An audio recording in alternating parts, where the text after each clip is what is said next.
communism, democratic socialism, the United States system, and authoritarian capitalism are often treated as four positions on the same political line. But that's the mistake, because those systems are not separated by one question. They're separated by two: who controls the economy and who can challenge the government. Once those questions are separated, the labels become much easier to understand. Let's start with communism. Communism seeks to replace capitalism with collective or state ownership of the economy.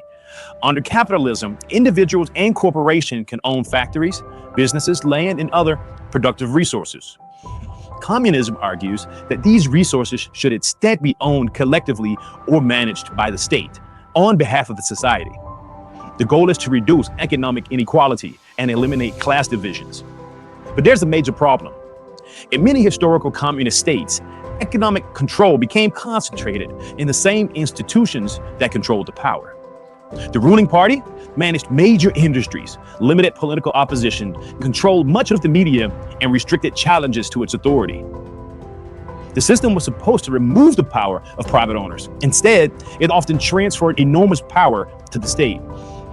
That doesn't mean every public service is communist. Public schools are not communism. Social Security is not communism. Government regulation is not communism. Communism describes a much broader attempt to replace private ownership of the major economy. Now consider democratic socialism. Democratic socialism also criticizes concentrated economic power, but it starts from a different political principle. Democratic socialists argue that democracy should apply not only to elections, but also to important economic decisions. They often support unions, stronger worker rights, public health care, affordable housing, public education, worker-owned businesses, and public control of essential services. Some want major industries to be socially or publicly owned. Others focus more heavily on regulating capitalism and reducing inequality. But the defining point is political. Democratic socialism supports elections, civil rights, opposition parties, public debate, and the peaceful removal of leaders. It does not require one-party rule. The argument is not that democracy should be suspended to create equality. The argument is that democracy should be expanded into economic life. There's also a related idea called social democracy. Social democracy usually kicks a predominantly capitalist economy, but combines it with strong regulations, unions, public services, and social protections. Democratic socialism traditionally goes further by seeking more democratic or social ownership. The labels sometimes overlap in the political debate, but they are not automatically identical. Now let's look at the United States. The United States is a constitutional republic with a predominantly capitalist mixed economy. Most businesses are privately owned. Individuals can own property, start companies, hire workers, compete in markets, and earn profits. But the United States is not a system with no government involvement in the economy. The government collects taxes, regulates businesses, funds public schools, builds infrastructure, provides Social Security and Medicare, and creates labor and consumer protections. So the United States is not a pure laissez-faire capitalism. It combines private markets with public institutions and government programs. Politically, the system is built around elections, constitutional rights, courts, separate branches of government, and limits on state power. The system does not always work perfectly. Money, corporations, political parties, and interest groups can influence policy. But the basic principle remains that leaders can be challenged and removed through elections. Then there's authoritarian capitalism. And this is where the usual political battle begins to break down. Many people assume that capitalism automatically produces democracy. It does not. An authoritarian capitalist system allows private companies, wealthy business owners, markets, corporations, and profit. But political freedom remains restricted. Opposition parties may be weakened. Journalists may be pressured. Courts may lack independence. And elections may exist without offering a realistic path for removing the ruling leadership.